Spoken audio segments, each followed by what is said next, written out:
सर्वांना अण्णाभाऊ साठेंच्या जयंतीच्या निमित्ताने शुभेच्छा देतो आणि माझी सकल मातंग समाज असेल, महार समाज असेल, बहुजन समाज असेल, या सर्वांना माझी कळकळीची विनंती आहे की अण्णाभाऊ साठे यांना संकुचित ठेवू नका. ते फार मोठं विचारपीठ होतं आणि त्या विचारपीठाला घराघरात ते विचारपीठ पोचलं पाहिजे अशा पद्धतीचा प्रयत्न आपण सर्वांनी या पुढच्या काळात करायचा आहे. आदरणीय प्राध्यापक अवडे सरांनी अण्णाभाऊ साठे यांना भारतरत्न पुरस्कार मिळावा यासाठी आज संपूर्ण महाराष्ट्रात संपूर्ण जिल्ह्याच्या जिल्हाध्यक्षांना एक विनंती केलेली आहे की प्रत्येक जिल्ह्यातनं भारतरत्न पुरस्कारासाठी मागणी व्हायला पाहिजे आणि त्या पद्धतीचा उपक्रम आज संपूर्ण देशभर अवडे सरांच्या नेतृत्वाखाली होतो आहे.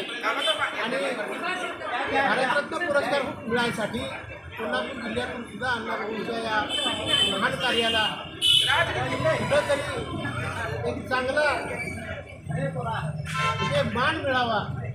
कारण क्रिकेट खेळणाऱ्या सचिन तेंडुलकरला दिला जातो भारतरत्न पुरस्कार आणि ज्या समाजामध्ये त्यांचा जन्म झाला त्या समाजाच्या व्यथा, त्यांची गरिबी, दारिद्र्य, कामगार कष्टकऱ्यांच्या प्रश्नावर आणि महाराष्ट्र कर्नाटक सीमा प्रश्नाच्या संदर्भात सुद्धा यांनी अनेक वेळा अत्यंत अडचणी असून सुद्धा जे कष्ट केलेलं आहे, त्याग केलेला आहे, चळवळ केलेली आहे, त्या चळवळीला चांगले दिवस येण्यासाठी आपण सर्वांनी प्रयत्न करूया आणि अण्णाभाऊंचं हे कार्य अखंडपणे चालू ठेवण्यासाठी आपण सर्वांनी आपल्या वाडी वस्त्यावर बोलण्यास प्रयत्न करूया. एवढीच या निमित्तानं सर्वांना कळकळीची विनंती करतो आणि अण्णाभाऊंच्या या पावन स्मृतीत मी विनम्र अभिवादन करून सर्वांना आणि शुभेच्छा देऊन थांबतो.